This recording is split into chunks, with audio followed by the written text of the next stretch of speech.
प्यारे बच्चों, आज का शानदार कार्यक्रम आप सभी को पहले ही प्रिंसिपल मैडम ने बता दिया है। आज कौन सा दिन है आप बताइए? गुरु पूर्णिमा दिवस।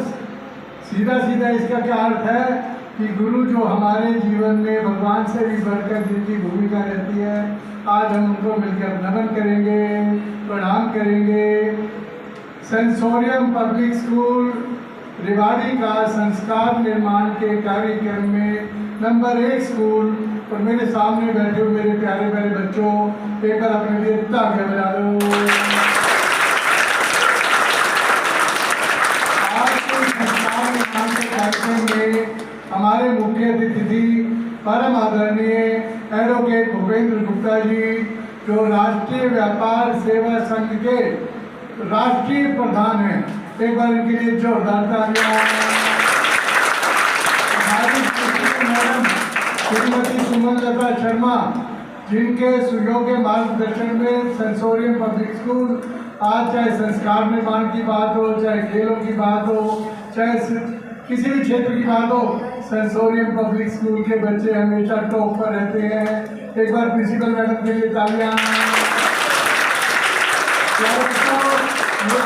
दो पंक्तियां गानी है बड़े प्यार से, तो उसके तो अंकल की तालियां भी बजाना, प्रिंसिपल मैडम बजाएंगे, भूपेंद्र जी बजाएंगे। गुरु मेरी पूजा गुरु गोविंद, गुरु मेरा पार ब्रह्म, गुरु बख्शिंद। गुरु मेरी पूजा गुरु गोविंद, गुरु मेरा पार ब्रह्म, गुरु बख्शिंद। कबीर जी ने अपने दोहे में कहा, ध्यान से सुनना, आपकी कमर अपने आप बिल्कुल सीधी हो जाएगी। आपको लगेगा कि हमारे जीवन में गुरु का भूमिका, गुरु का मार्गदर्शन हमारी जो टीचर्स हमारे लिए करती हैं कितनी अहम है, कितनी मुख्य है। कबीर जी ने क्या कहा, ध्यान से सुनना, आप सबको मालूम भी है इसका। गुरु गोविंद दऊ खड़े बलिहारी गुरु आपने।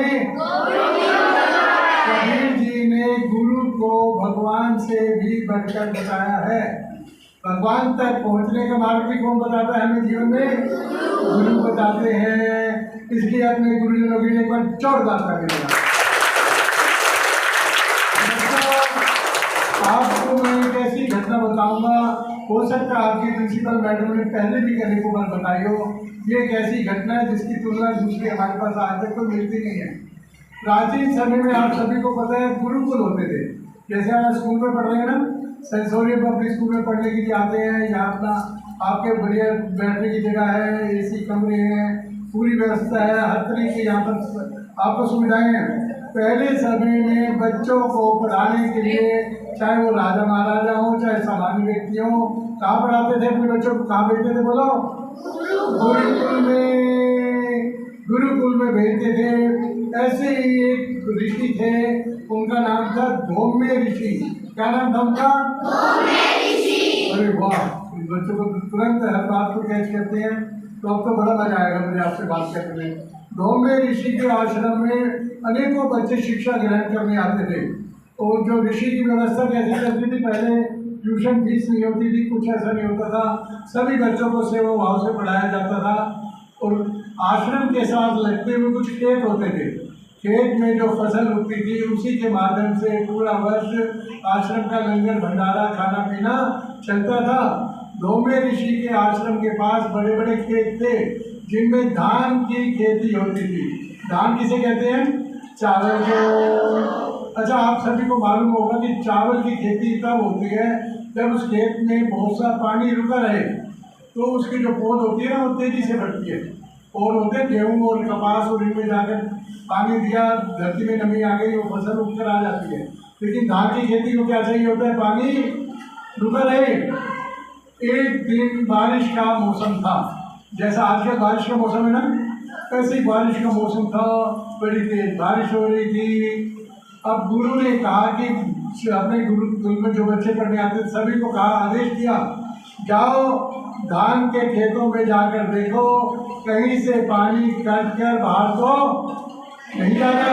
पानी रुका हुआ है ना वहाँ पर, कई बार एक जगह से पानी आता है तो मिट्टी कट जाती है ना, और क्या होता है, मिट्टी कट कर वो पानी वहाँ से बाहर निकल जाता है। और एक बार पानी को निकलने का रास्ता मिला तो क्या हुआ, सारा पानी निकलना शुरू हो जाता है। गुरु ने अपने शिष्यों को क्या कहा, जाकर देखो कि खेत में कहीं से पानी निकल तो नहीं रहा। उनके शिष्य बहुत बड़े बड़े खेत थे, दूर दूर तक देखा पानी की मेड़ बिल्कुल सही चल रही थी। शाम का समय हो गया, बारिश अब भी हो रही थी, लेकिन एक जगह उनके एक शिष्य ने देखा कि पानी की मेड़ कटनी शुरू हो गई और वहाँ से बड़ी तेज गति से पानी निकलना शुरू हो गया। अगर वो पानी निकलता रहा तो आधे घंटे में सारा खेत पानी से खाली हो जाएगा। उसने क्या कहा, बड़ी तेजी से अपने दोनों हाथों से मिट्टी को आगे किया, पानी को रोकने का प्रयास किया, लेकिन पानी इतनी तेज गति से आ रहा था कि पानी वो मिट्टी को तुरंत भागकर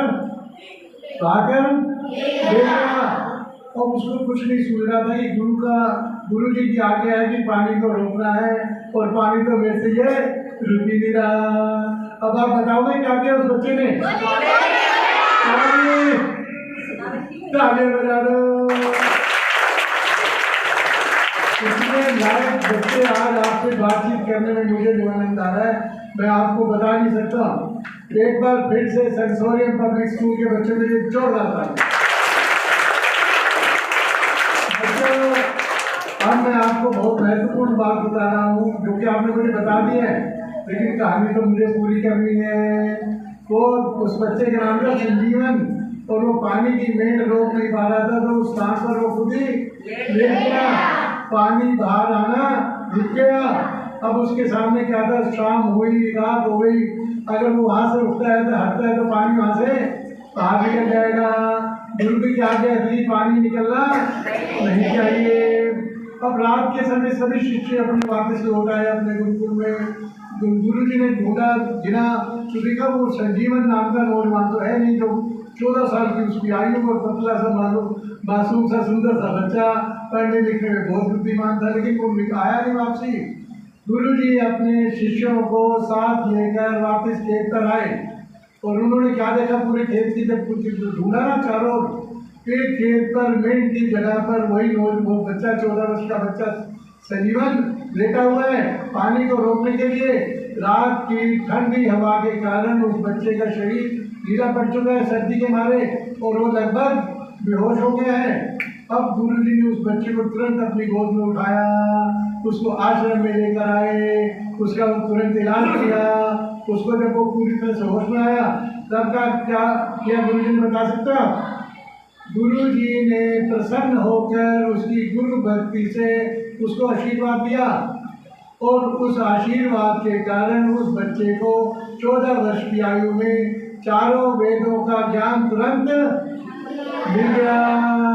जिसने गुरु को प्रसन्न किया उसका जीवन कैसा बन गया? एकदम खुशियों से भरपूर। अब आप जब स्कूल में आते हो, अपने टीचर्स की सारी बात को ध्यान से सुनते हो, उनको पढ़ते हुए ध्यान से पढ़ते हो, और पूरा स्कूल में डिसिप्लिन से रहते हो, होमवर्क डेली करते हो, तो किसको आनंद आता है इसका? बोलो। आपको जब आप घर से स्कूल के लिए चलती हो, आपने होमवर्क पूरा किया हुआ है, आपकी ड्रेस ठीक है, और आपके जो भी मतलब लेसन याद कर रखा है, तो आपके अंदर कॉन्फिडेंस होता है ना। ये कॉन्फिडेंस कब आता है हमारे अंदर? जब हम प्रतिदिन अपने गुरुजनों की बात का ध्यानपूर्वक ओबे करते हैं। आप सभी को मालूम है भगवान कृष्ण एक अवतार में धरती पर, मालूम है ना, वो क्या कहते थे? हाथी घोड़ा पाल की, एक भगवान राम भी अवतार हुए धरती पर। आपको सबको जानकर बड़ा अच्छा लगेगा। भगवान राम के गुरु का नाम क्या था बताइए? गुरु विश्वामित्र। क्या नाम था उनके गुरु का? अब मैं आपको भगवान कृष्ण के बारे में बताऊंगा, जो 16 कला संपूर्ण अवतार धरती पर हुए, भगवद गीता का जिन्होंने उपदेश किया, जिनका बचपन अपने आप में बच्चों के लिए बहुत सुंदर जो है एक आदर्श के रूप में है। बचपन में माखन चोरी करते हैं, गौवे चराते हैं, बंसी बजाते हैं, और अपने ग्वाल बाल के साथ गेम खेलते हैं।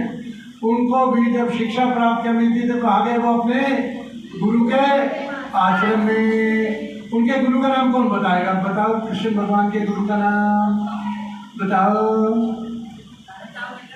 बताओ बताओ। चल, प्रिंसिपल मैडम आपको बता रही है, गुरु संदीपनी के आश्रम में कृष्ण भगवान भी बचपन में जब आप पढ़ते थे, जब आप ऐसे पढ़ते हो, तो वो भी उनके गुरु के आश्रम में जाकर बिल्कुल साधारण शिष्यों की तरह उन्होंने भी वहाँ जाकर शिक्षा ग्रहण की। शाम होती थी ना, जब गुरु थक कर आ जाते थे, तो सभी शिष्य गुरु होते थे या अपने से सीनियर जो होते थे उनके चरणों को दबाते भी थे, उनकी सेवा भी करते थे। अच्छा, अब ये बताओ, आप सभी बहुत इंटेलिजेंट बच्चे हो, कृष्ण भगवान के बाल सखा का क्या नाम है? सुदामा। एक बार फिर से तालियां बजा दो अपने लिए। बच्चों, आज सभी को मुझे लगता है